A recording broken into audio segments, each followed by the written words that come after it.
प्रस्ताव पर जो चर्चा चल रही है, उस चर्चा में शरीक होकर के मैं आदरणीय राष्ट्रपति जी का आदरपूर्वक धन्यवाद करता हूं। आदरणीय राष्ट्रपति जी का अभिनंदन करता हूं।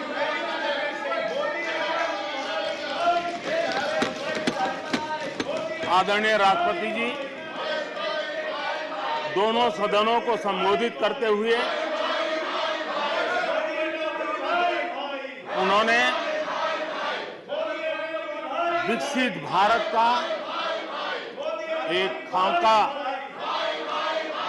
और विकसित भारत के संकल्प के लिए एक रोड मैप को प्रस्तुत किया है। देश के लिए उनका ये जो कंट्रीब्यूशन है, जो मार्गदर्शन है, उसके लिए Nothing will go on record. Nothing will go on record.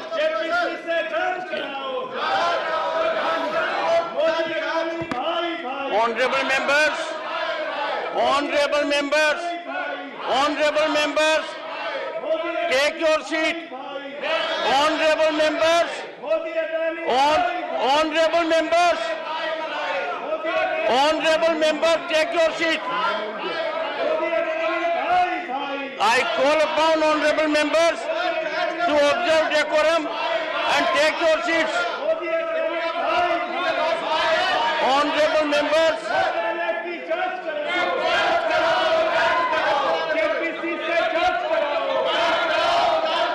honorable members, take your seats. I will be called upon to name you. I will be called upon to name you. Take your seats. Take your seats. Honorable friends.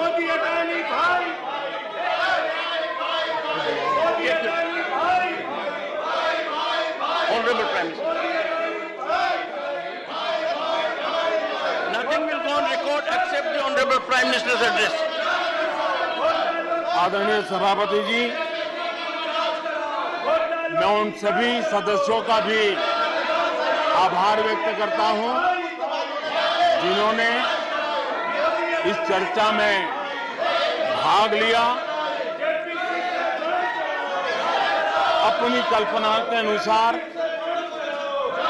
चर्चा को विस्तार देने का प्रयास भी किया और इसलिए मैं सदन में हिस्सा लेने और चर्चा में हिस्सा लेने वाले सभी आदरणीय सदस्यों का धन्यवाद करता हूं। आदरणीय सभापति जी, ये सदन राज्यों का सदन है। बीते दशकों में अनेक बुद्धिजीवियों ने इस सदन से देश को दिशा दी है, देश का मार्गदर्शन किया है। इस सदन में अनेक साथी ऐसे हैं जो अपने व्यक्तिगत जीवन में भी बहुत कुछ सिद्धियां प्राप्त की हुई हैं, अपने व्यक्तिगत जीवन में बहुत बड़े काम भी किए हुए हैं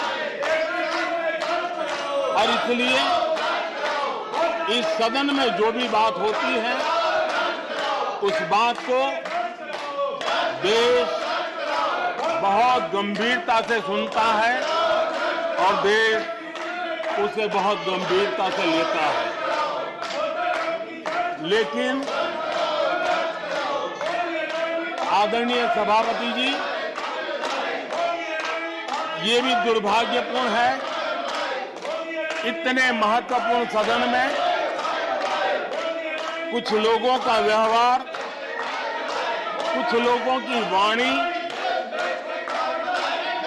न सिर्फ सदन को लेकिन देश को निराश करने वाली रही।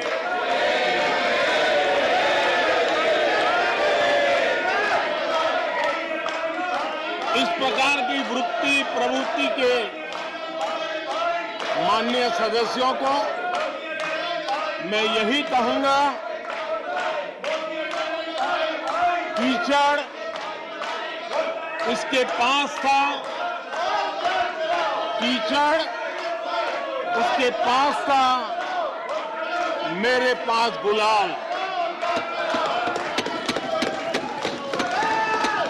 कीचड़ उसके पास था, मेरे पास गुलाल।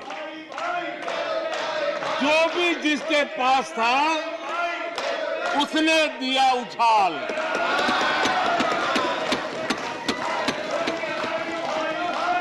और अच्छाई है,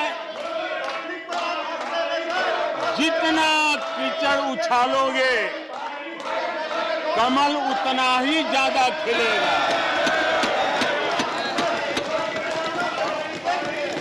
और इसलिए कमल खिलाने में आपका प्रत्यक्ष परोक्ष जो भी योगदान है, इसके लिए मैं उनका भी आभार व्यक्त करता हूं।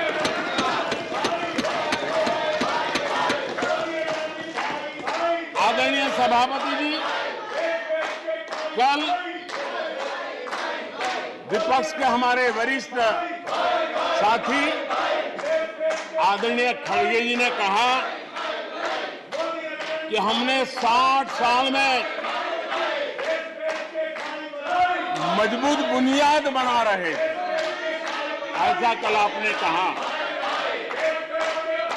और उनकी शिकायत थी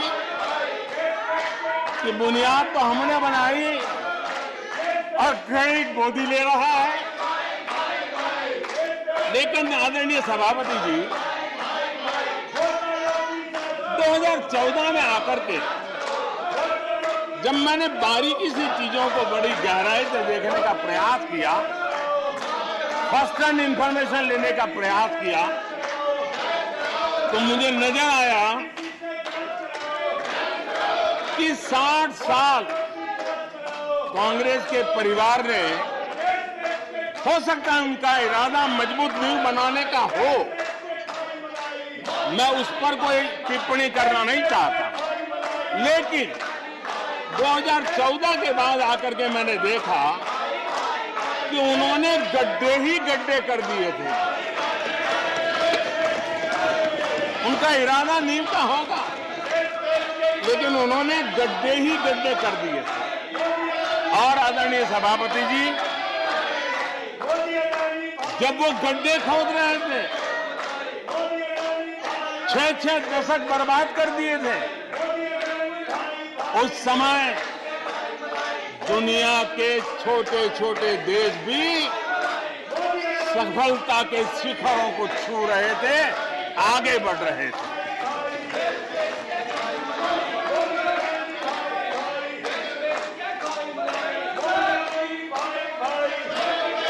आदरणीय सभापति जी, उनका तो वो साल इतना अच्छा माहौल था कि पंचायत से लेकर के पार्लियामेंट तक उन्हीं की दुनिया चलती थी। इतना देश भी अनेक आशा अपेक्षाओं के साथ आंख बंद करके उनका समर्थन करता था, लेकिन उन्होंने इस प्रकार की कार्यशैली विकसित की, इस प्रकार का कल्चर विकसित किया कि जिसके कारण वे एक भी चुनौती का परमानेंट सॉल्यूशन करने का न कभी सोचा, न कभी उनको सूझा, न कभी उन्होंने प्रयास किया।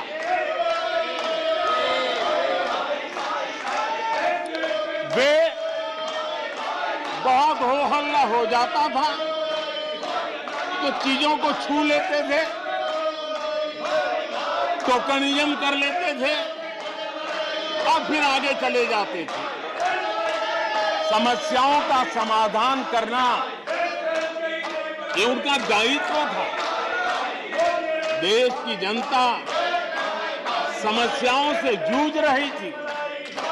देश की जनता देख रही थी कि समस्या का समाधान कितना बड़ा लाभ कर सकता है, लेकिन उनकी प्रायोरिटीज अलग थी, उनके इरादे अलग थे और उसके कारण किसी भी बात का परमानेंट सॉल्यूशन का प्रयास नहीं किया। आदरणीय सभापति जी, हमारी सरकार की पहचान जो बनी है वो हमारे पुरुषार्थ के कारण बनी है। एक के बाद उठाए गए कदमों के कारण बनी हुई और आज हम परमानेंट सॉल्यूशन की दिशा में आगे बढ़ते रहे हैं। हम एक एक विषय को छू करके भागने वाले लोग नहीं, लेकिन देश की मूलभूत आवश्यकताओं को परमानेंट सॉल्यूशन पर बल देते हुए हम आगे बढ़ रहे हैं। आदरणीय सभापति जी, अगर मैं पानी का ही उदाहरण लूं तो वो जमाना था कि किसी गांव में एक हैंडपंप लगा दिया तो हफ्ते भर उसका उत्सव मनाया जाता था और उस टोकनिज्म से पानी का काम किया करके गाड़ी चलाई जाती थी। कल यहां गुजरात का जिक्र कर रहे थे, आप हैरान होंगे, सबसे ज्यादा सीटों से जीतने का उनका जो गौरव था, वैसे एक मुख्यमंत्री एक शहर में पानी की टंकी का उद्घाटन करने गए थे और वो फ्रंट पेज पर हेडलाइन न्यूज था। यानी समस्याओं का टोकनिज्म क्या होता है, कैसे टाला जाता है, ये कल्चर देश ने देखा है। हमने भी पानी की समस्या को सुलझाने के लिए रास्ते अपनाए। हमने जल संरक्षण, जल सिंचन हर पहलू पर ध्यान दिया। हमने कैच द रेन अभियान से जनता को जोड़ा। इतना ही नहीं, आजादी के पहले से अब तक हम सरकार में आने तब तक सिर्फ 3 करोड़ घरों तक नल से जल मिलता था। आदरणीय सभापति जी, पिछले 3-4 साल में आज 11 करोड़ घरों को नल से जल मिल रहा है। भारत पानी की समस्या जो हर परिवार की समस्या होती है, जीवन में उसके बिना चल नहीं सकता और भविष्य के संभावनाओं को भी देखते हुए हमने उसके समाधान के रास्ते चुने। आदरणीय सभापति जी, मैं एक और विषय पर भी जाना चाहता हूं। Empowerment of common people. बैंकों का राष्ट्रीयकरण हुआ था, इस बात से हुआ था कि गरीबों को बैंकों का अधिकार मिले, ऐसी बहानेबाजी की गई थी। लेकिन इस बैंक देश के आधे से अधिक लोग बैंक से दरवाजे तक नहीं पहुंच पाए। हमने परमानेंट सॉल्यूशन निकाला और जनधन अकाउंट का अभियान चलाया, बैंकों को मोटिवेट किया, ऑन बोर्ड लिया। पिछले 9 साल में ही 48 करोड़ जनधन बैंक खाते खोले गए। इसमें 32 करोड़ बैंक खाते ग्रामीण और कस्बों में हुए हैं। यानी देश के गांव तक प्रगति की मिसाल को ले जाने का प्रयास हुआ। खड़गे जी शिकायत कर रहे थे कि मोदी जी बार बार मेरे चुनावी क्षेत्र में आते हैं। वो कह रहे थे मोदी जी कलबुर्गी आ जाते हैं। मैं जरा खड़गे जी को कहना चाहता हूं, मैं आता हूं उसकी शिकायत करने से पहले ये भी तो देखो कि कर्नाटका में 1,70,00,000 जनधन बैंक अकाउंट खुले हैं। इतना ही नहीं, उन्हीं के इलाके में कलबुर्गी में 8 लाख से ज्यादा जनधन खाते खुले हैं। अब सभापति जी बताइए, इतने बैंक के खाते खुल जाए, इतना एम्पावरमेंट हो जाए, लोग इतने जागरूक हो जाए और किसी का इतने सालों के बाद खाता बंद हो जाए तो उनकी पीड़ा मैं समझ सकता हूं। और बार बार उनका दर्द झलकता है और मैं तो हैरान हूं। कभी कभी यहां तक कह देते हैं कि एक दलित को हरा दिया। अरे भाई, उसी इलाके की जनता जनार्दन है, उसने दूसरे दलित को जीता दिया।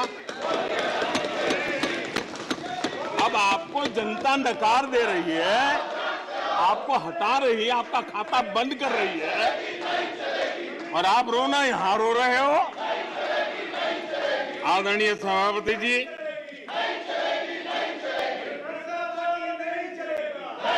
जनधन, आधार, मोबाइल, ये जो त्रिशक्ति है और उसने सीधा डायरेक्ट बेनिफिट ट्रांसफर, उस योजना के तहत पिछले कुछ वर्षों में 27 लाख करोड़ रुपया इस देश के नागरिकों के बैंक खातों में ट्रांसफर किया, हितधारकों के खातों में ट्रांसफर किया है। और मुझे खुशी है कि डायरेक्ट बेनिफिट ट्रांसफर, ये टेक्नोलॉजी का उपयोग करने के कारण इस देश के 2 लाख करोड़ रुपए से ज्यादा पैसे जो किसी इकोसिस्टम के गलत हाथों में जाता था, वो बच गया है। देश की बहुत बड़ी सेवा की है। और मैं जानता हूं, जिस इकोसिस्टम के सागरिकों को, चेले चपाटों को जो 2 लाख करोड़ की ऐसी फायदे मिलते रहते थे, उनका चिल्लाना भी बहुत स्वाभाविक है।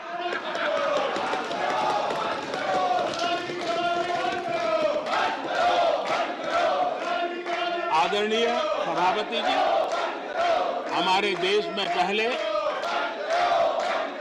परियोजनाएं अटकाना, लटकाना, भटकाना, ये उनकी कार्य संस्कृति का हिस्सा बन गया था।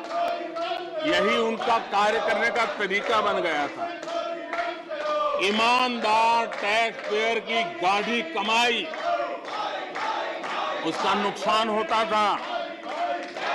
हमने टेक्नोलॉजी का प्लेटफॉर्म तैयार किया, पीएम गति शक्ति मास्टर प्लान लेकर के आए और 1600 लेयर में डेटा के माध्यम से इंफ्रास्ट्रक्चर को, प्रोजेक्ट्स को गति देने का काम हो रहा है।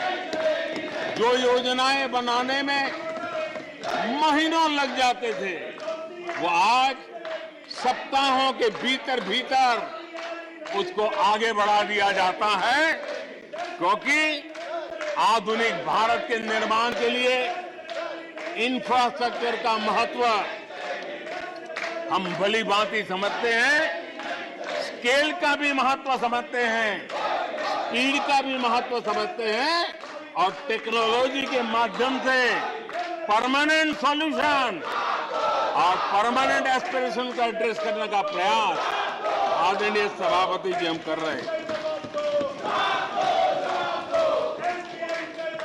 आदरणीय सभापति जी, कोई भी जब सरकार में आता है तो देश के लिए कुछ करने के वादे करके आता है, जनता का कुछ भला करने के वादे करके आता है, लेकिन सिर्फ भावनाएं व्यक्त करने से बात बनती नहीं है। आप कह दें कि हम ऐसा चाहते हैं, हम ऐसा चाहते हैं, जैसे कभी कहा जाता था गरीबी हटाओ, 4-4 दशक हो गए हैं, हुआ कुछ नहीं। इसलिए विकास की गति क्या है, विकास की नीयत क्या है, विकास की दिशा क्या है, विकास का प्रयास क्या है, परिणाम क्या है, ये बहुत मायने रखता है। सिर्फ आप कहते रहे कि हम भी कुछ करते थे, इतने से बात बनती नहीं है। आदरणीय सभापति जी, जबकि हम जनता को उनकी प्राथमिकताओं के आधार पर, उनकी आवश्यकताओं, और जब जनता की इतनी बड़ी आवश्यकताओं के लिए मेहनत करते हैं तो हम पर दबाव भी बढ़ता है, हमें मेहनत भी ज्यादा करनी पड़ती है, हमें परिश्रम भी ज्यादा करना पड़ता है। लेकिन हमने, जैसे महात्मा गांधी जी कहते थे, श्रेय और प्रेय, हमने श्रेय का रास्ता चुना है, प्रिय लग जाए आराम कर लें, वो रास्ता हमने नहीं चुना है। मेहनत करनी पड़ेगी तो करेंगे, दिन रात खपाना पड़ेगा तो खपाएंगे, लेकिन जनता जनार्दन के एस्पिरेशन को चोट नहीं पहुंचने देंगे और उसके एस्पिरेशन सिद्धियों में परिवर्तित हो जाए और देश विकास की यात्रा को पार करे, इसके लिए हम काम करते रहेंगे। इन सपनों को लेकर के चलने वाले हम लोग हैं और हमने वो करके दिखाया। आदरणीय सभापति जी, अब आप देखिए, देश आजाद हुआ तब से 2014 तक 14 करोड़ एलपीजी कनेक्शन थे और लोगों की मांग भी थी। लोग सांसदों के पास जाते थे कि हमें एलपीजी कनेक्शन मिल जाए, और उस समय 14 करोड़ घरों में था, डिमांड भी कम थी, प्रेशर भी कम था, आपको गैस लाने के लिए खर्चा भी नहीं करना पड़ता था, आपको गैस पहुंचाने के लिए व्यवस्था, आप भी मजे में, चलती भी गाड़ी, काम होता नहीं था, लोग इंतजार करते रहते थे। लेकिन हमने सामने से होकर के तय किया कि हर घर को एलपीजी कनेक्शन देंगे। हमें मालूम था कि हम कर रहे हैं, हमें मेहनत करनी पड़ेगी, हमें मालूम था हमें धन खर्च करना पड़ेगा, हमें मालूम था हमें दुनिया भर से गैस लाना पड़ेगा। ये सब दबाव की संभावना जानने के बावजूद भी हमारी प्राथमिकता मेरे देश का नागरिक था, हमारी प्राथमिकता हमारे देश के सामान्य लोग थे, और इसलिए हमने 32 करोड़ से ज्यादा परिवारों के पास गैस कनेक्शन पहुंचाए। नया इंफ्रास्ट्रक्चर खड़ा करना पड़ा, धन खर्चना पड़ा। आदरणीय सभापति जी, इस एक उदाहरण से आप समझ सकते हैं कि हमें कितनी मेहनत करनी पड़ी होगी, लेकिन हमने आनंद के साथ, संतोष के साथ, गर्व के साथ इस मेहनत को किया, और मुझे खुशी है कि सामान्य मानवी को उसका संतोष मिला। इससे बड़ा एक सरकार के लिए संतोष क्या हो सकता है। आदरणीय सभापति जी, आजादी के अनेक दशकों के बाद भी इस देश में 18,000 से ज्यादा गांव ऐसे थे जहां बिजली नहीं पहुंची थी,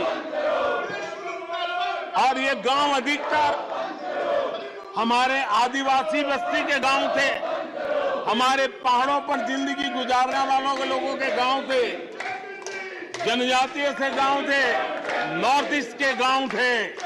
लेकिन ये उनके चुनाव के हिसाब किताब में बैठता नहीं था, इसलिए इनकी प्रायोरिटी नहीं था। हम जानते थे ये कठिन काम इन्होंने छोड़ दिए हैं। हमने कहा हम तो मक्खन पे लकीर करने वाले नहीं, पत्थर पे लकीर करने वाले लोग हैं। हम इस चुनौती को भी उठाएंगे, हम इस चुनौती को भी उठाएंगे। और हमने हर गांव में बिजली पहुंचाने का संकल्प उठाया। समय सीमा में 18,000 गांवों में बिजली पहुंचाई, और उस चुनौतीपूर्ण काम करने के पीछे गांवों में एक नई जिंदगी की अनुभूति हुई। उनका विकास तो हुआ, लेकिन सबसे बड़ी बात हुई देश की व्यवस्था पर उनका विश्वास बढ़ा। और विश्वास बहुत बड़ी ताकत होती है। जब देश के नागरिकों का विश्वास बनता है, तब वो लाखों करोड़ों गुना एक सामर्थ्य में परिवर्तित हो जाता है। वो विश्वास हमने जीता है, और हमने मेहनत की, हमें मेहनत पड़ी। लेकिन मुझे खुशी है उन दूर दराज के गांवों को आजादी के इतने सालों के बाद नई आशा की किरण दिखाई दी, संतोष का भाव प्रकट हुआ, और वो आशीर्वाद आज हमें मिल रहे हैं। आदरणीय सभापति जी, पहले की सरकारों में कुछ घंटे बिजली आती थी, कहने को तो लगता था बिजली आ गई, गांव के बीच में खंभा डाल दिया तो हर साल उसकी संवत्सरी मनाते थे, फलानी तारीख को खंभा डाला गया था, बिजली तो आती नहीं थी। आज बिजली पहुंची इतना ही नहीं, औसत हमारे देश में 22 घंटे बिजली देने के प्रयास में हम सफल हुए हैं। हमें इस काम के लिए नई ट्रांसमिशन लाइनें लगानी पड़ी, हमें नए ऊर्जा उत्पादन के लिए काम करना पड़ा, हमने सौर ऊर्जा की ओर जाना पड़ा, हमें रिन्यूएबल एनर्जी का नए क्षेत्र खोजने पड़े। हमने लोगों को उनके भाग्य पर नहीं छोड़ दिया, राजनीतिक फायदे घाटे की बात नहीं सोची। हमने देश का आने वाली कल उज्जवल बनाने का रास्ता चुना। हमने खुद के लिए दबाव बढ़ाया, लोगों की मांग बढ़ने लगी, दबाव बढ़ने लगा। हमने मेहनत वाला रास्ता चुना, और इसके नतीजे आज देश देख रहा है। देश ऊर्जा के क्षेत्र में प्रगति की ऊंचाइयों को प्राप्त कर रहा है। आदरणीय सभापति जी,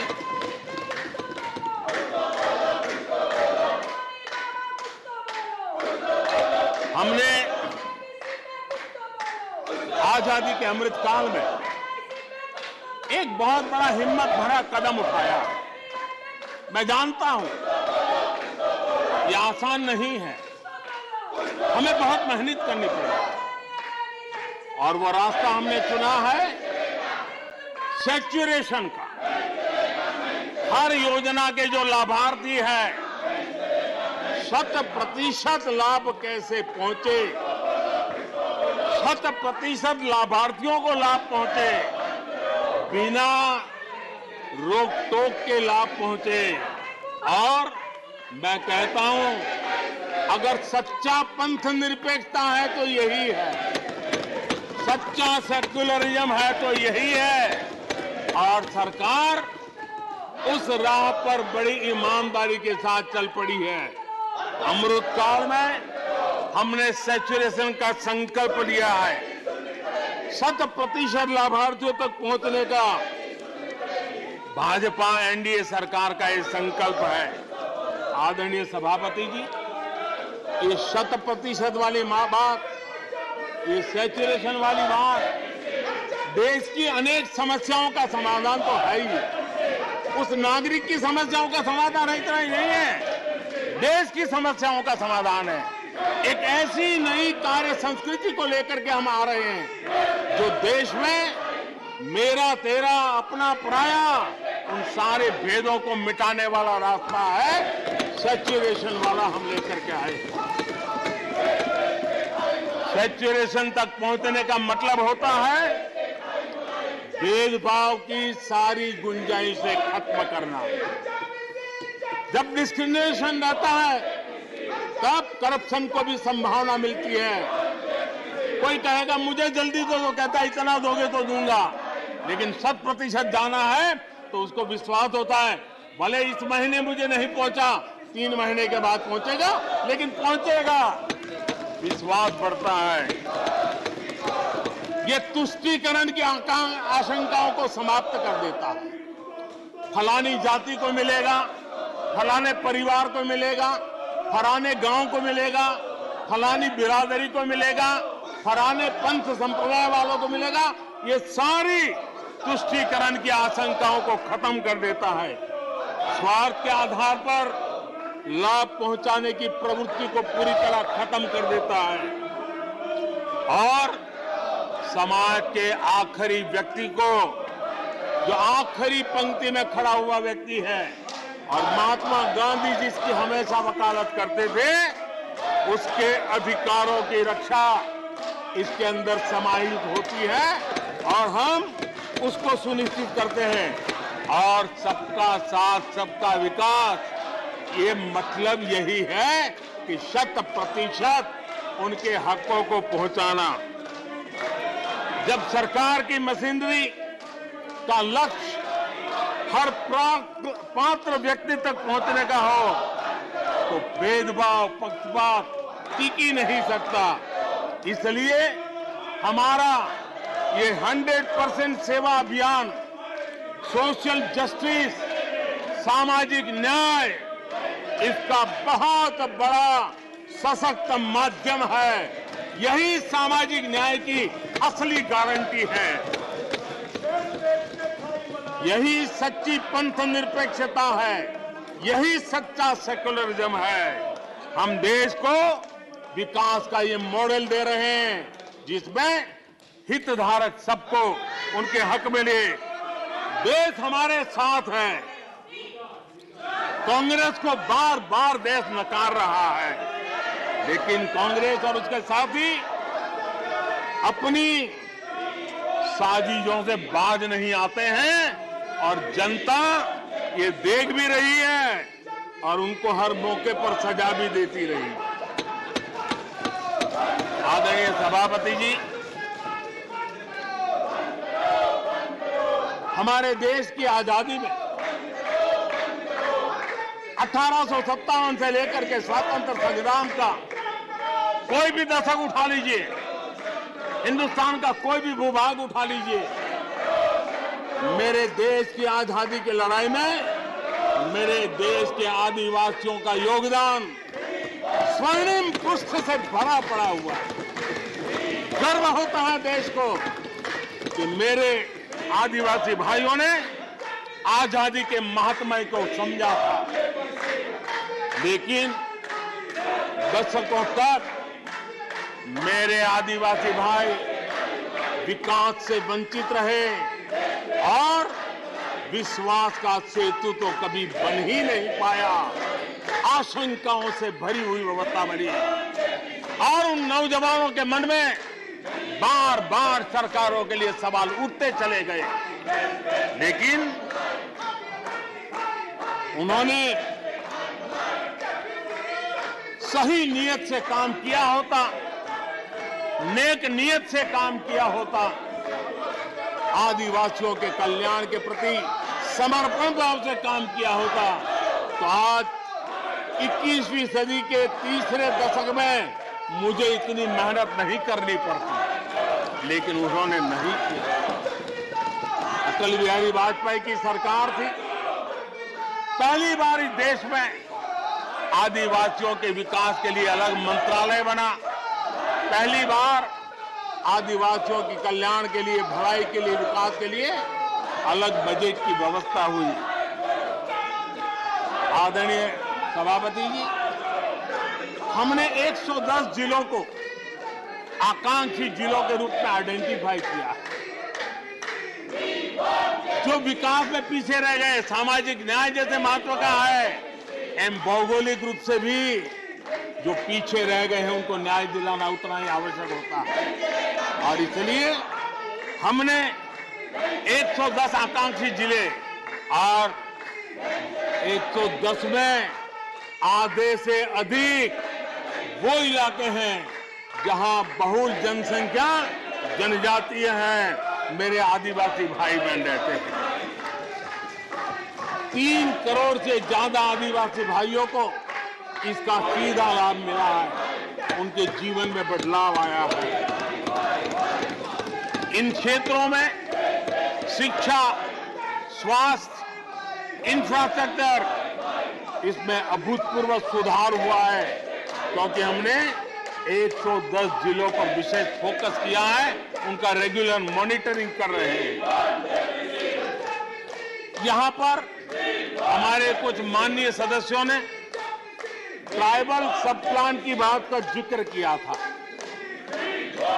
मैं ऐसे साथियों का अनुरोध करता हूं कि जरा समय निकाल करके किसी पढ़े लिखे व्यक्ति की मदद लेकर के बैठिए, जो बजट को अध्ययन कर सकता है, थोड़ा समझा सकता है, और आप देखेंगे तो पता चलेगा कि बजट में शेड्यूल्ड ट्राइब कंपोनेंट फंड्स, इसके तहत 2014 के पहले की तुलना में 5 गुना अधिक वृद्धि हुई है।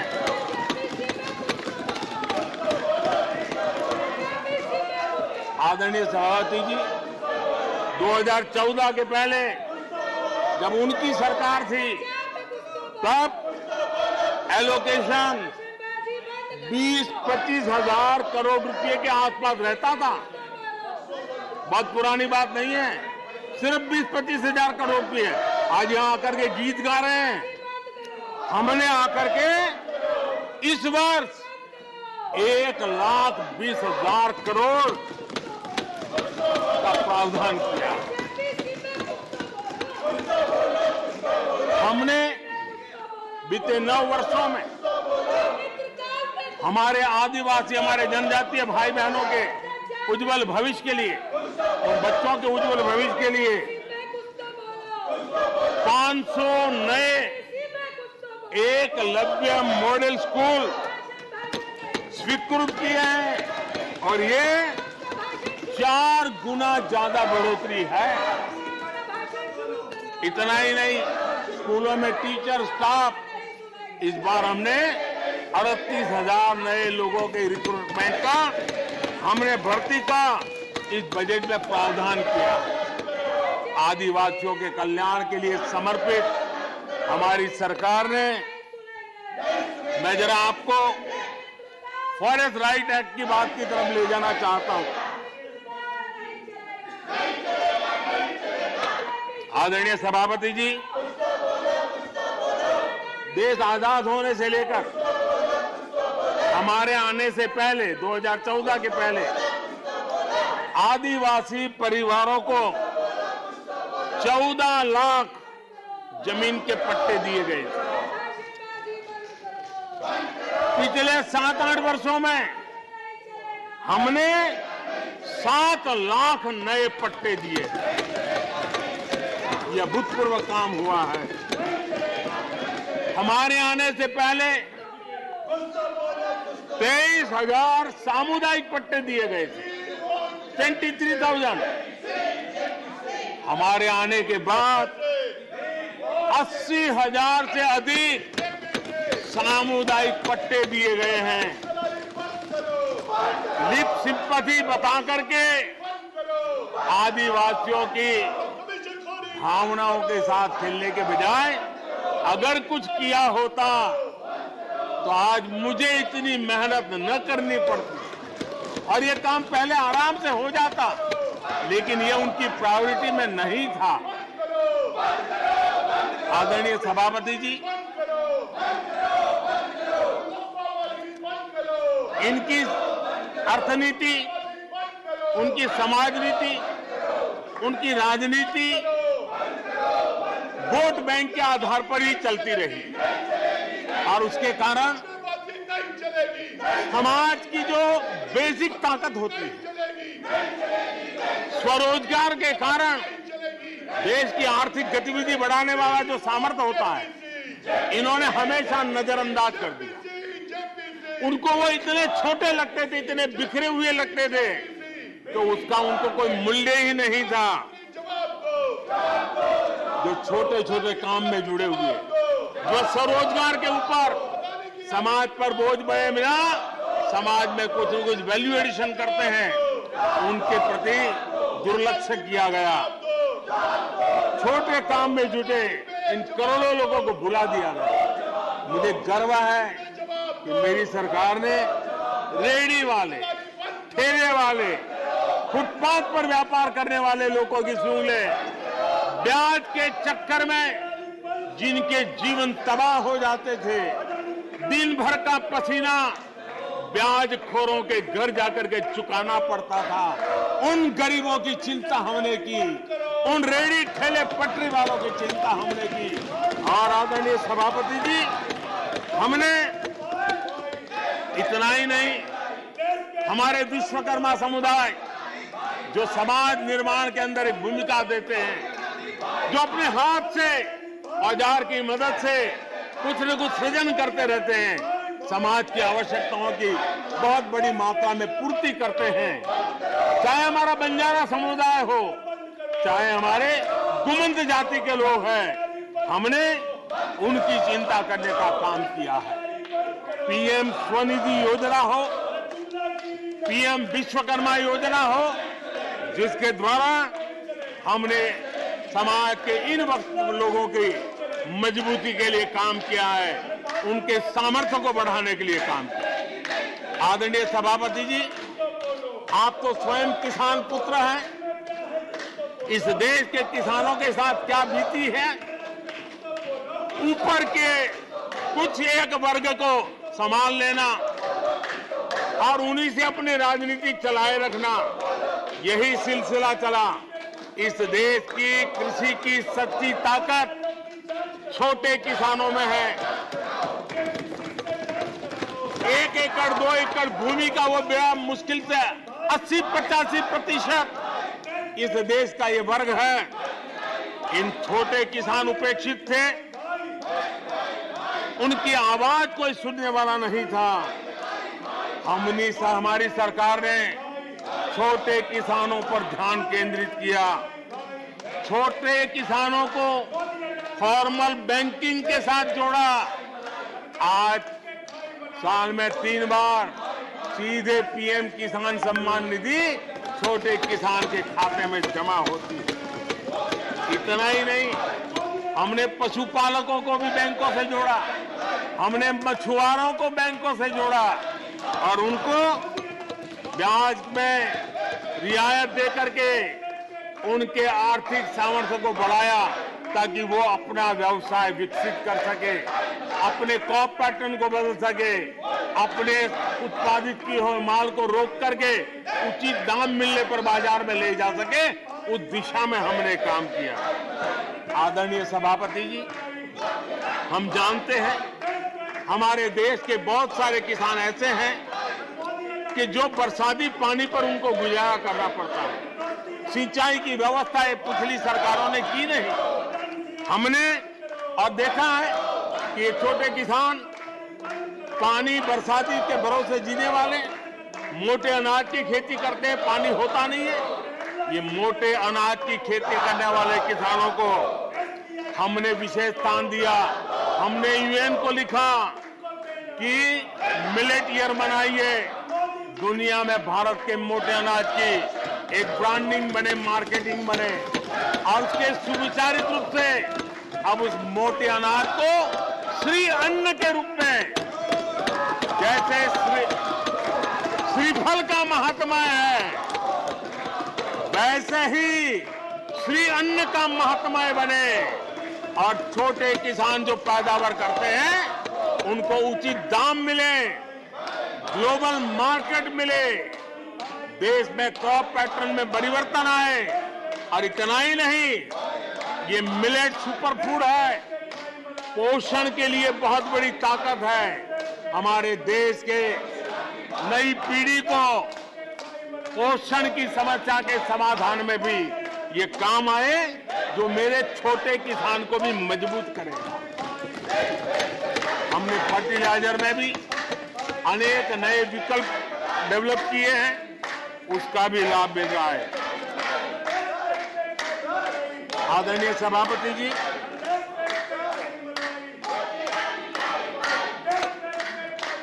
हमें बड़े कन्विक्शन के साथ मैं मानता हूं कि जब निर्णय प्रक्रिया में माताओं बहनों की भागीदारी बढ़ती है तो परिणाम अच्छे मिलते हैं, जल्दी मिलते हैं और निर्धारित लक्ष्य को प्राप्त करने वाले होते हैं।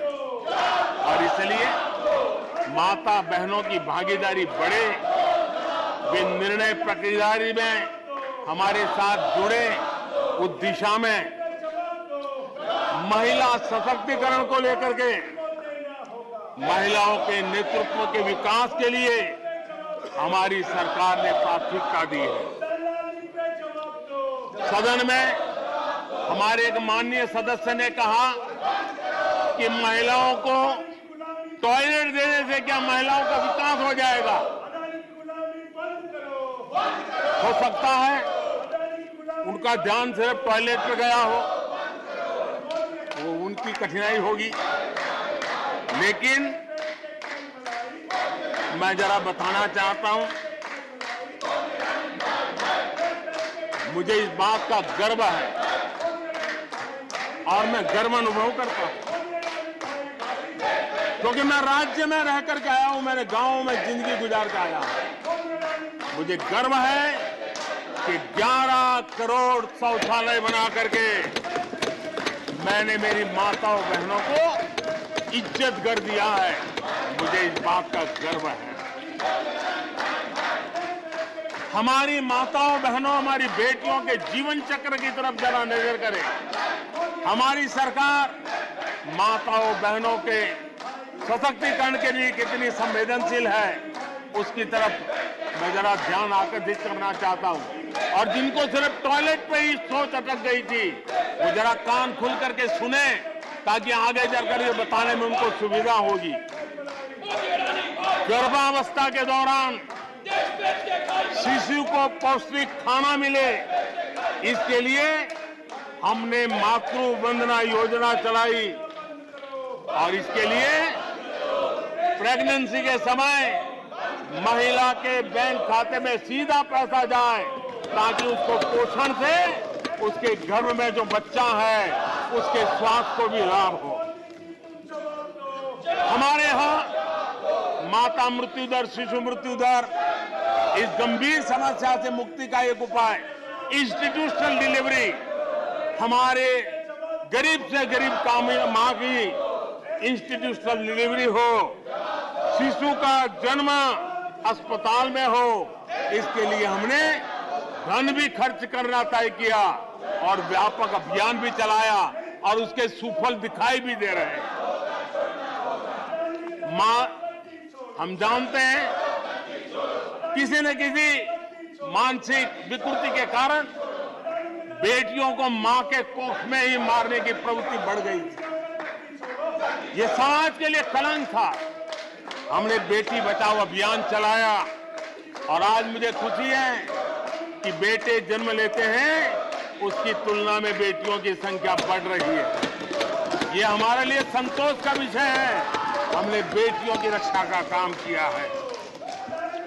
बेटी जब बड़ी होकर स्कूल जाए और शौचालय के अभाव में 5वीं 6वीं कक्षा में आते आते स्कूल छोड़ दें, हमने उस चिंता को भी किया और स्कूलों में बच्चियों के लिए अलग टॉयलेट बनाए, ताकि मेरी बच्चियों को स्कूल छोड़ना न पड़े।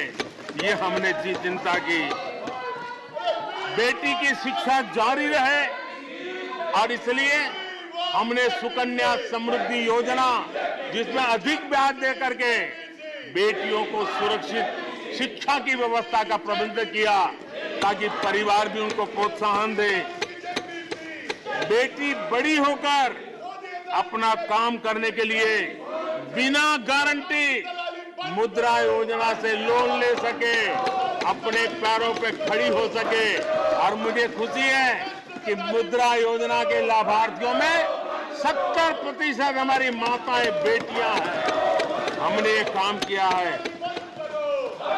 मां बनने के बाद भी नौकरी जारी रख सके, इसके लिए मातृत्व अवकाश में हमने वृद्धि की है, वो डेवलप कंट्रियों से भी कभी कभी ज्यादा है। ये काम हमने किया है। बेटियों के लिए हमने सैनिक स्कूल खोल दिए हैं।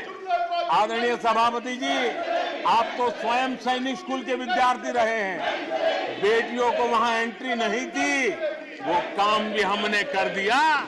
आज सैनिक स्कूलों में मेरी बेटियां पढ़ रही हैं। इतना ही नहीं, हमारी बेटियां अबला नहीं सबला है। वो सेना में जाना चाहती है, अफसर बनना चाहती है। हमने हमारी बेटियों को सेना के दरवाजे भी खोल दिए हैं और आज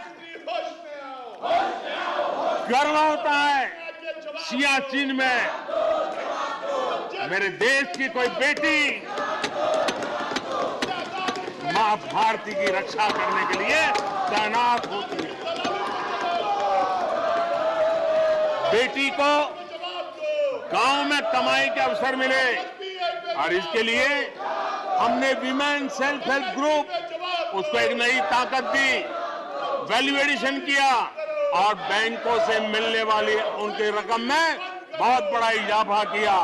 और इसलिए वो भी हमने उनकी प्रगति के लिए हमारी माताओं, बेटियों को, बहनों को लकड़ी के धुएं से जिंदगी में मुसीबतें झेलनी न पड़े, इसलिए हमने उज्ज्वला योजना से गैस का कनेक्शन दिया।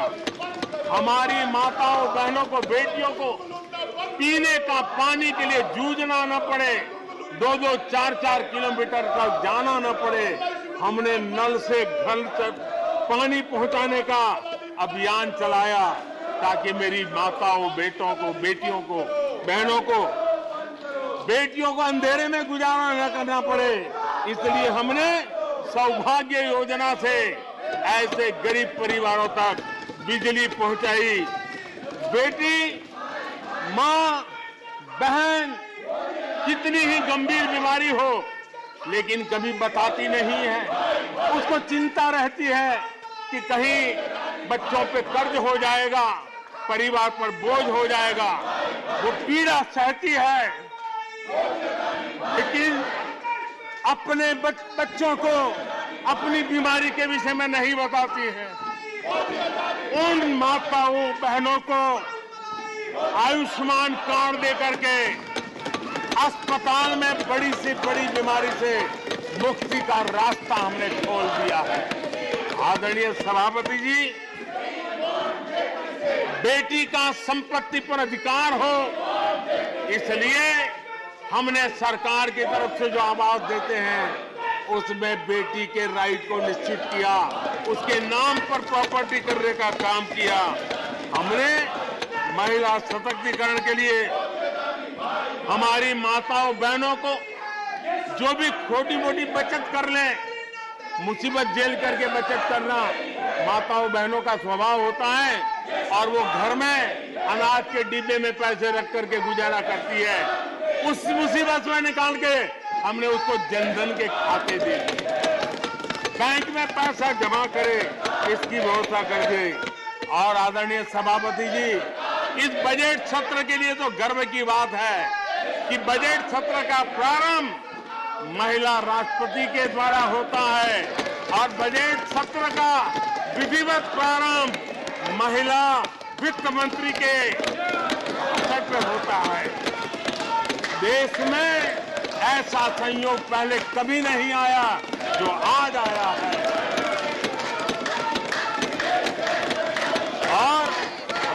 प्रयास रहेगा कि ऐसे शुभ अवसर आगे भी देखने को मिले।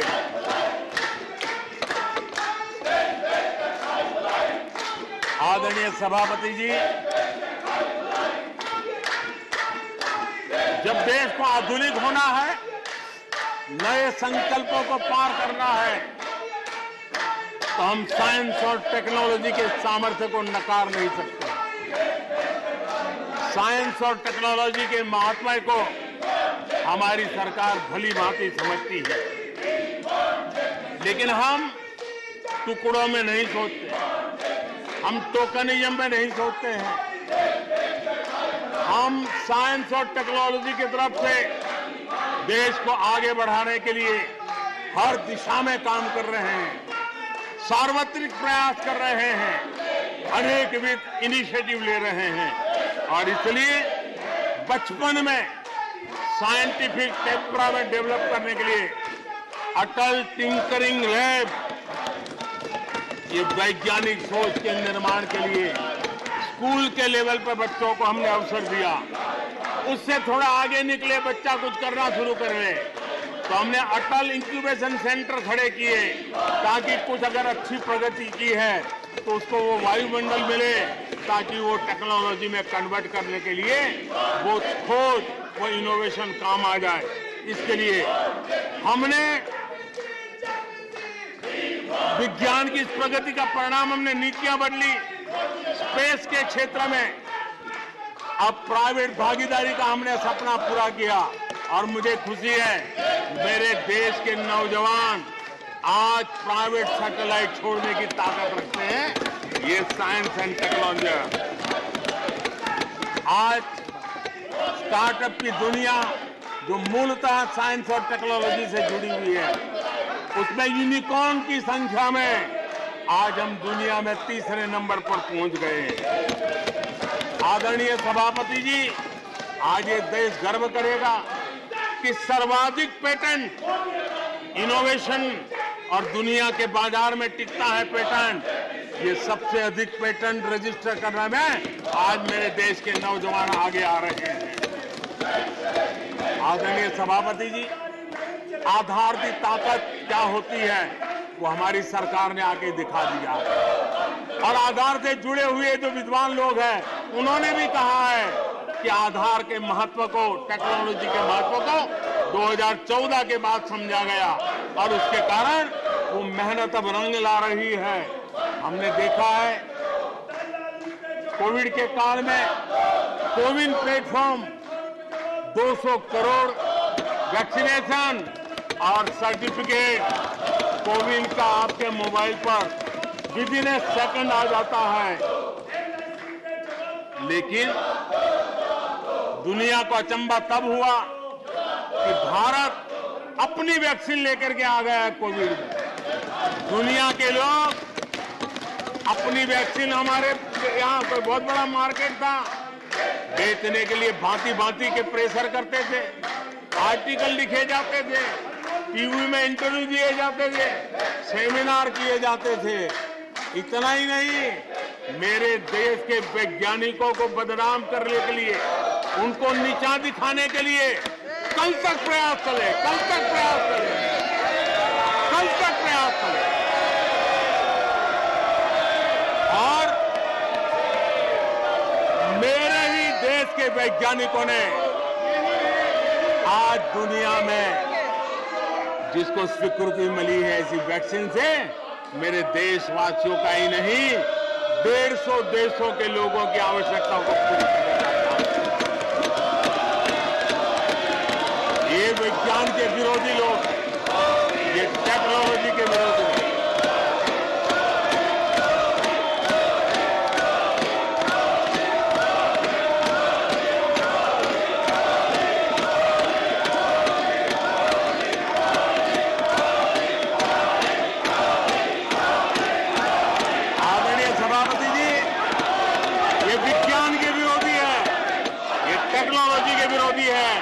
हमारे वैज्ञानिकों को बदनाम करने का कोई मौका नहीं छोड़ते। फार्मेसी की दुनिया में हमारा देश एक ताकत बन के उभर रहा है। दुनिया की फार्मेसी का हब बन रहा है। हमारे नौजवान नए नए इनोवेशन कर रहे हैं, उसको बदनाम करने के रास्ते खोज रहे हैं ये लोग। उनको देश की चिंता नहीं है, अपने राजनीतिक उठापटक की चिंता है। ये दुर्भाग्य है देश का। आदरणीय सभापति जी, आज मैं बाली में था। G20 देश के समूह डिजिटल इंडिया इसको समझने के लिए लालायित रहते थे। सक्सेस को पूरी दुनिया ने प्रभावित किया है। डिजिटल लेन देन में आज हिंदुस्तान दुनिया का लीडर बना हुआ है। आदरणीय सभापति जी, हमें खुशी है आज 100 करोड़ से ज्यादा मोबाइल फोन मेरे देशवासियों के हाथ में है। आदरणीय सभापति जी, एक समय था हम मोबाइल इंपोर्ट करते थे। आज गर्व है मेरा देश मोबाइल एक्सपोर्ट कर रहा है। 5G हो, AI हो, IoT हो, उस तकनीक को आज देश बहुत तेज गति से अपना रहा है, उसका विस्तार कर रहा है। ड्रोन, इसका इस्तेमाल सामान्य जीवन में हो, सामान्य नागरिक की भलाई हो। हमने पॉलिसी में वो बदलाव किया और दवाइयां दूर सुदूर इलाकों में ड्रोन से पहुंचाने का काम आज मेरे देश में हो रहा है। साइंस और टेक्नोलॉजी के महत्व को आज खेत में मेरा किसान ड्रोन की ट्रेनिंग लेकर के खेती में ड्रोन का क्या उपयोग हो, आज मेरे गांव में दिखाई दे रहा है। जियो स्पेशल सेक्टर में हमने दरवाजे खोल दिए। ड्रोन के लिए एक पूरा नया विकास का विस्तार करने का अवसर हमने कर दिया। आज देश में यूएन जैसे लोग चर्चा करते हैं कि दुनिया में लोगों के पास अपने पास जमीन के घर के मालिकाना हक नहीं है। यूएन की चिंता है दुनिया। भारत ने ड्रोन की मदद से, स्वामित्व योजना से गांव में, घरों में उसका नक्शा और मालिकी हक देने का काम किया है। उसको कोर्ट कचहरी के चक्करों से और कभी घर बंद हो, कोई आकर के कब्जा कर न ले, सुरक्षा का एहसास दिया है। हमने टेक्नोलॉजी का भरपूर प्रयास कॉमन मैन के लिए करने की दिशा में सफलता पाई है। आज देश टेक्नोलॉजी के क्षेत्र में आधुनिक विकसित भारत के सपने में उसका महत्व हम समझते हैं और इसलिए ह्यूमन रिसोर्स डेवलपमेंट, इनोवेशन, इसका महत्व बहुत है। और इसलिए दुनिया की एकमात्र फॉरेंसिक साइंस यूनिवर्सिटी हमारे देश में है। हमने गति शक्ति यूनिवर्सिटी बना करके इंफ्रास्ट्रक्चर की दुनिया में एक नई पहल की है। हमने एनर्जी यूनिवर्सिटी बना करके आज देश रिन्यूएबल एनर्जी के क्षेत्र में एक नया जंप लगाए। अभी से हमारे नौजवान तैयार हो, उस दिशा में हम कर रहे हैं। हमारे देश में टेक्नोक्रेट की तरफ, इंजीनियर्स की तरफ, साइंस की तरफ नफरत करने में कांग्रेस ने अपने शासनकाल में कोई कमी नहीं रखी है और साइंस और टेक्नोलॉजी को सम्मान देने में हमारे कार्यकाल में कोई कमी नहीं रखी है। ये हमारा रास्ता है।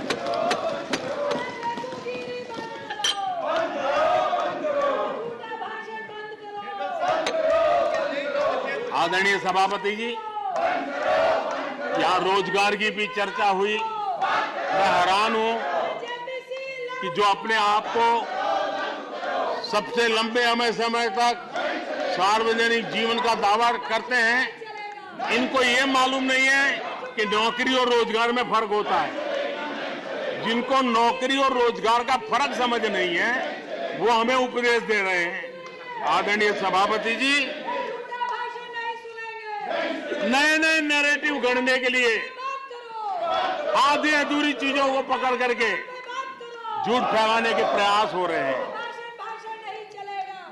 बीते 9 वर्ष में अर्थव्यवस्थाओं का जो विस्तार हुआ है, नए सेक्टर्स में रोजगार की नई संभावनाएं बनी।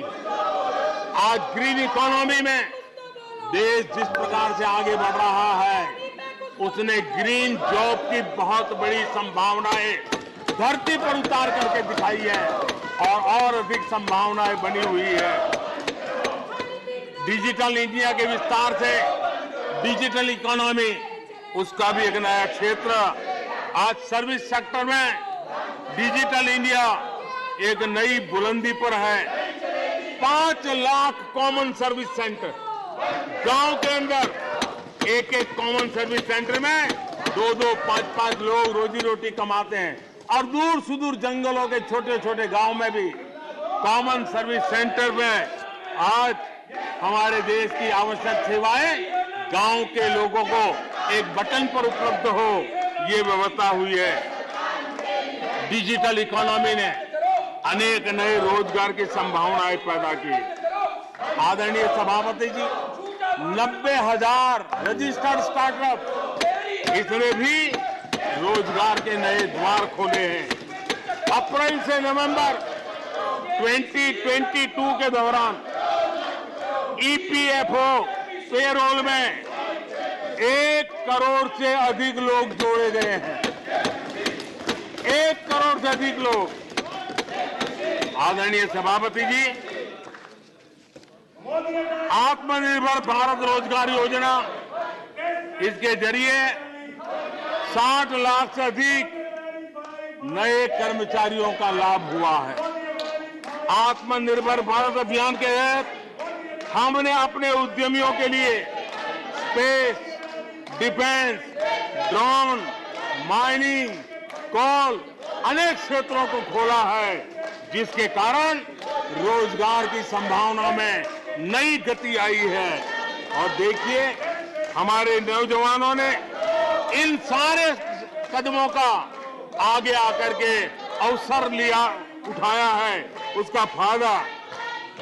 आदरणीय सभापति जी, रक्षा के क्षेत्र में यह देश आत्मनिर्भर बने, ये देश के लिए बहुत आवश्यक है। मुझे खुशी है कि रक्षा के क्षेत्र आत्मनिर्भरता का मिशन लेके हम चले। आज 350 से ज्यादा निजी कंपनियां रक्षा के क्षेत्र में आई है और करीब करीब 1 लाख करोड़ रुपए का एक्सपोर्ट रक्षा के क्षेत्र में मेरा देश कर रहा है। और अभूतपूर्व रोजगार इस क्षेत्र में भी पैदा हुए हैं। आदरणीय सभापति जी, रिटेल से लेकर के टूरिज्म तक हर सेक्टर का विस्तार हुआ है। खादी और ग्रामोद्योग, महात्मा गांधी के साथ जो व्यवस्था जुड़ी हुई है, खादी ग्रामोद्योग को भी डुबो दिया था। आजादी के बाद सर्वाधिक खादी ग्रामोद्योग के रिकॉर्ड तोड़ने का काम हमारे कालखंड में हुआ है। आदरणीय सभापति जी, इंफ्रास्ट्रक्चर में हो रहा रिकॉर्ड निवेश, चाहे रेल का काम होता हो, रोड का काम होता हो, पोर्ट का काम होता हो, एयरपोर्ट का काम होता हो, प्रधानमंत्री ग्राम सड़क योजनाएं बनती हो, ये सारे इंफ्रास्ट्रक्चर के काम, उसके लिए जो मटेरियल लगता है, उस इंडस्ट्री में रोजगार की संभावनाएं बढ़ी है। हर जगह निर्माण कार्य के अंदर मजदूर से लेकर मैकेनिक तक हर प्रकार के रोजगार की संभावनाएं, इंजीनियर से लेकर के श्रमिक तक हर किसी के लिए रोजगार के नए अवसर बने हैं। और उसी के कारण यूथ विरोधी नीति लेकर के चले हुए लोगों को आज यूथ नकार रहा है।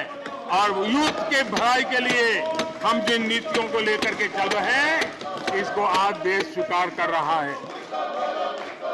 आदरणीय सभापति जी, यहां भी ये भी कहा गया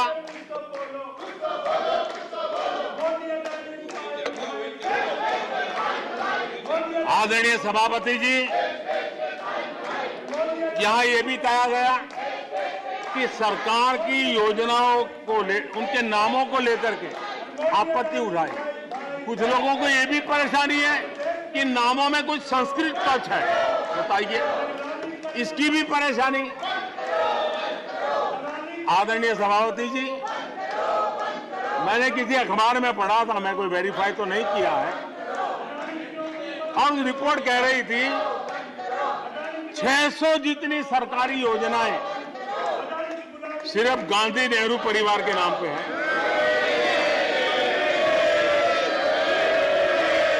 आदरणीय सभापति जी, किसी कार्यक्रम में अगर नेहरू जी के नाम का उल्लेख नहीं हुआ तो कुछ लोगों के बाल खड़े हो जाते हैं, उनका लहू एकदम गर्म हो जाता है कि नेहरू जी का नाम क्यों नहीं दिया। आदरणीय सभापति जी, मैं बहुत आश्चर्य होता है कि चलो भाई, हमसे कभी छूट जाता होगा नेहरू जी का नाम, और छूट जाता होता होगा हम ठीक भी कर लेंगे क्योंकि वो देश के पहले प्रधानमंत्री थे। लेकिन मुझे ये समझ नहीं आता है कि उनकी पीढ़ी का कोई व्यक्ति नेहरू सरनेम रखने से डरता क्यों है। क्या शर्मिंदगी है नेहरू सरनेम रखने से? क्या शर्मिंदगी है? इतना बड़ा महान व्यक्तित्व अगर आपको मंजूर नहीं है, परिवार को मंजूर नहीं है, और हमारा हिसाब मांगते रहते हो। आदरणीय सभापति जी,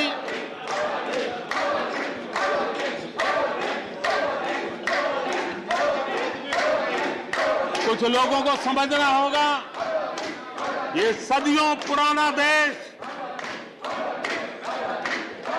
सामान्य मानवी के पसीने और पुरुषार्थ से बना हुआ देश, जन जन की पीढ़ियों की परंपरा से बना हुआ देश है।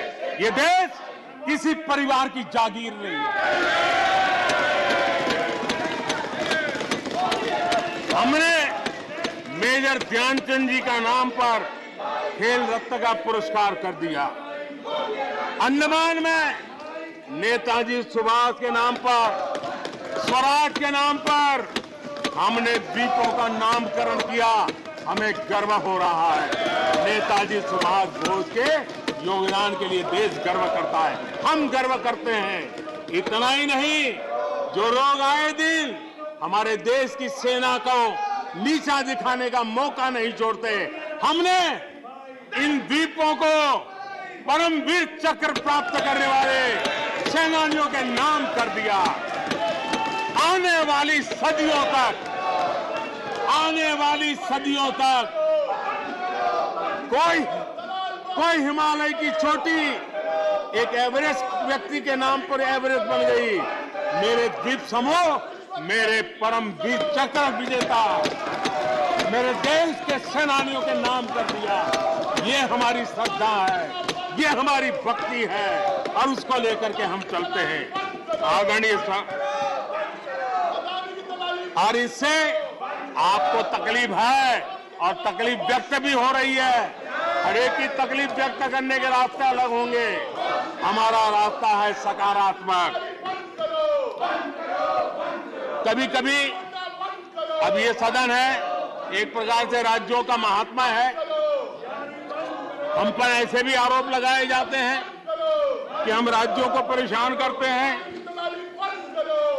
आदरणीय सभापति जी, मैं लंबे अरसे तक राज्य का मुख्यमंत्री रह करके आया हूं। फेडरलिज्म का क्या महत्व होता है वो भली भांति समझता हूं, उसको जी करके आया हूं, और इसलिए हमने कोऑपरेटिव कॉम्पिटिटिव फेडरलिज्म पर बल दिया है। आओ हम पर्दा करें, हम आगे बढ़े, हम सहयोग करें, हम आगे बढ़े, उस दिशा में हम चले हैं। हमने हमारी नीतियों में नेशनल प्रोग्रेस का भी ध्यान रखा है और रीजनल एस्पिरेशन को भी एड्रेस किया है। National progress and regional aspiration, इसका परफेक्ट कॉम्बिनेशन हमारी नीतियों में दिखा है, क्योंकि हम सब मिलकर के 2047 तक एक विकसित भारत का सपना पूरा करने के लिए चल पड़े हैं। लेकिन जो लोग आज विपक्ष में बैठे हैं, उन्होंने तो राज्यों के अधिकारों की धज्जियां उड़ा दी। जरा मैं कच्चा चिट्ठा आज खोलना चाहता हूं।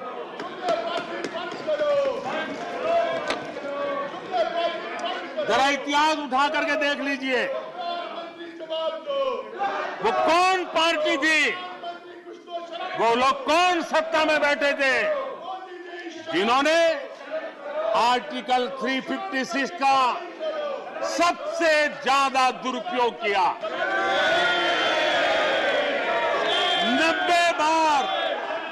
90 बार चुनी हुई सरकारों को गिरा दिया। कौन है वो?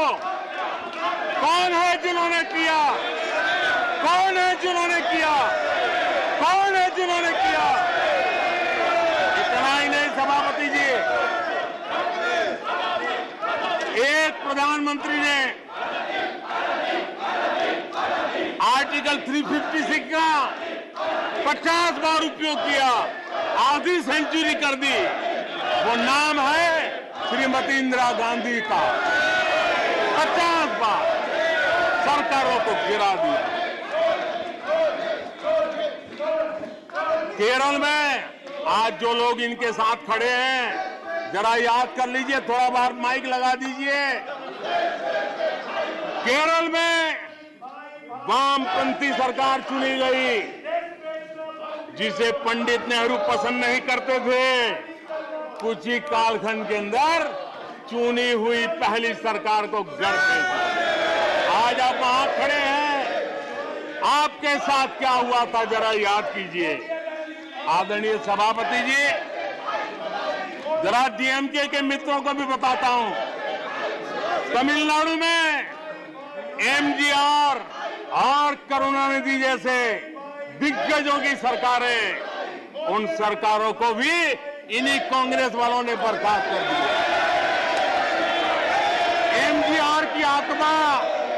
एमजीआर की आत्मा देखती होगी आप कहां खड़े हो।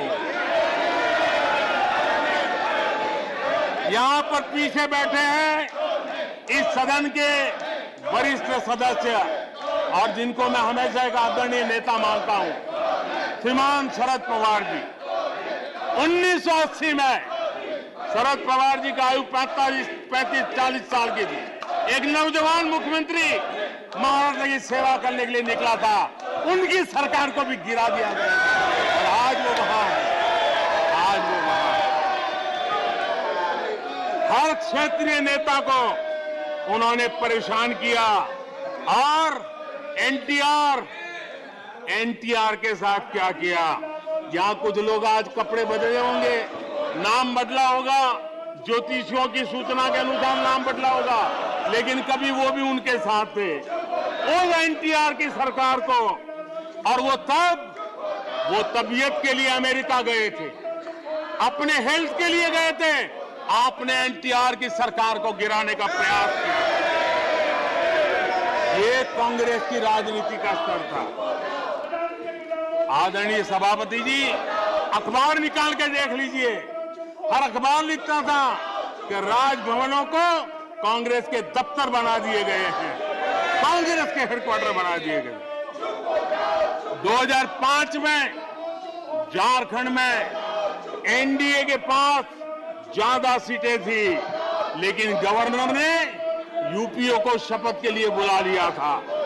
1982 में हरियाणा में भाजपा और देवीलाल के पास प्री पोल उनका एग्रीमेंट था, उसके बावजूद भी गवर्नर ने कांग्रेस की सरकार के लिए निमंत्रण कर दिया था। ये कांग्रेस के पाप, और आज देश को गुमराह करने की बातें कर रहे हैं। आदरणीय सभापति जी, मैं एक बात को जानना चाहता हूं, मैं एक गंभीर विषय की ओर अब ध्यान देना भी चाहता हूं। महत्वपूर्ण विषयों को मैंने स्पर्श किया है, और आज देश में आर्थिक नीतियों की जिनको समझ नहीं है, जो 24 घंटा राजनीति के सिवाय कुछ सोचते नहीं है, जो सत्ता के खेल खेलना यही जिनको सार्वजनिक जीवन का काम दिखता है, उन्होंने अर्थनीति को अनर्थ नीति में परिवर्तित कर दिया। मैं उनको चेतावनी देना चाहता हूं, और मैं इस सदन की गंभीरता के साथ उनसे कहना चाहता हूं कि अपने रिस्पेक्टिव स्टेट को जाके समझाएं कि ये गलत रास्ते पर न चले जाएं। हम हमारे पड़ोस के देशों का हाल देख रहे हैं कि वहां पर क्या हाल हुआ है। अनाप शनाप कर्ज लेकर के किस प्रकार के देशों को डुबो दिए गए। आज हमारे देश में भी तत्कालीन लाभ के लिए अगर भुगतान करेगा तो आने वाली पीढ़ी करेगी।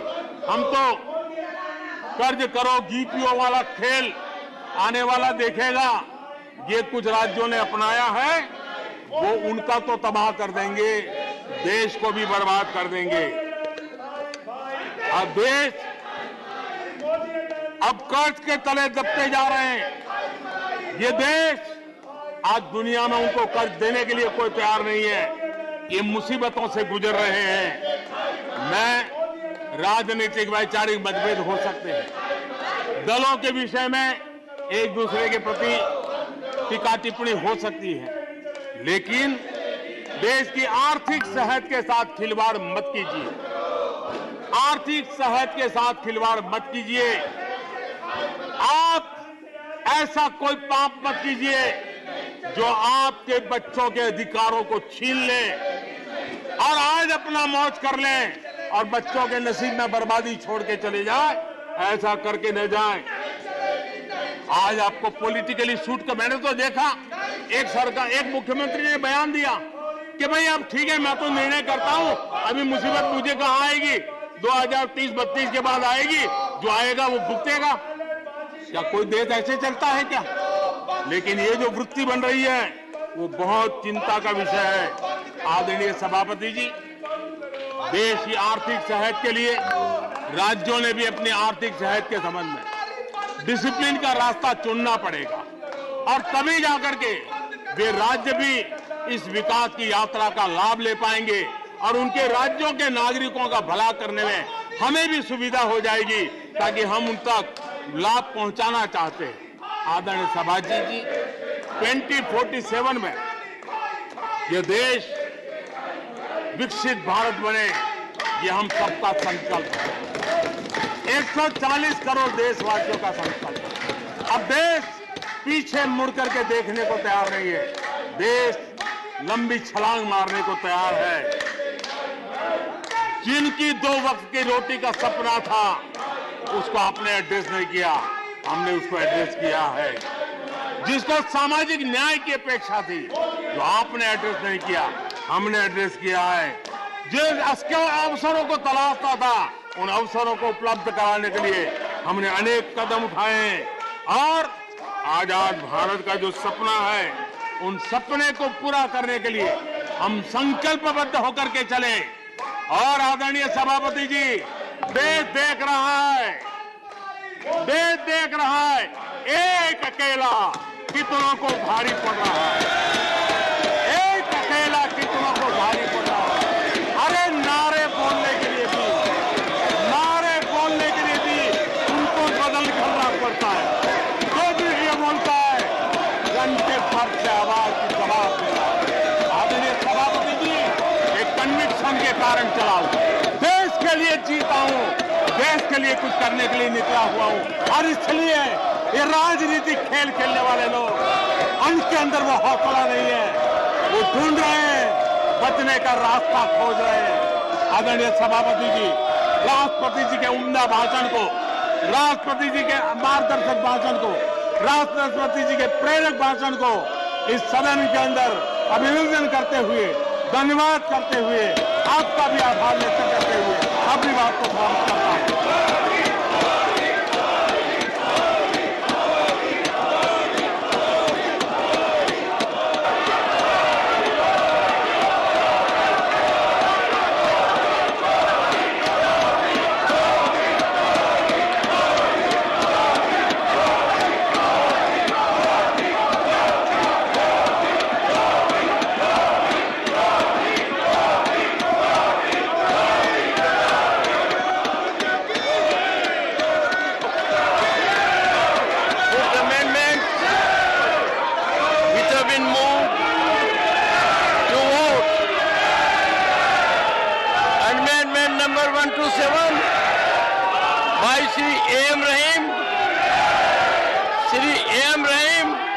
Are you withdrawing the amendments or should I put them to vote?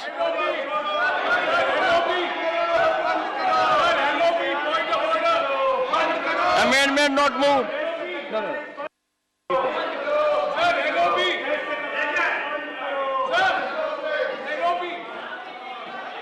Honorable members, absolutely. Please, is this the way? No. No. No. No. What are you doing? The whole nation is looking at you. Indecorous conduct.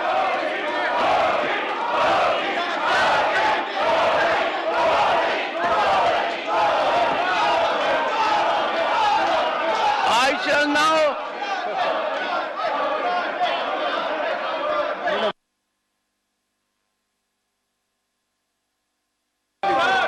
has the leave of the House to withdraw the amendments? No.